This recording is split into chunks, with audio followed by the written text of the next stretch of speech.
പുതിയ വീഡിയോയിലേക്ക് എല്ലാവർക്കും സ്വാഗതം. ഹലോ ഫ്രണ്ട്സ്, നമ്മൾ ഒരു ചെടി കണ്ടുപിടിച്ചിട്ടുണ്ട്. ഈ ചെടി പടക്കച്ചെടി എന്നാണ് അറിയുന്നത്. നമ്മൾ പടക്കം പൊട്ടിക്കാൻ പോവുകയാണ്.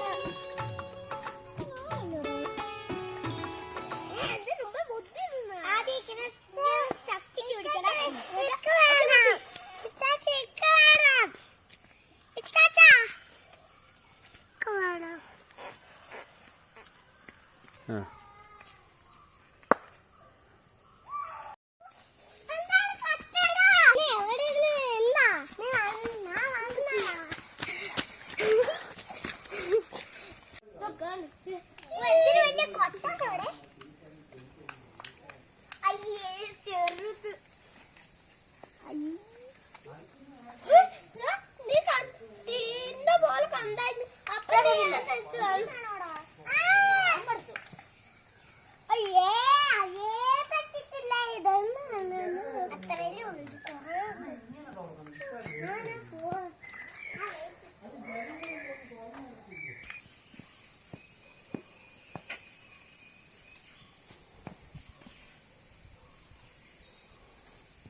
അത്രയും മണ്ണ് അവിടെ ഇളക്കി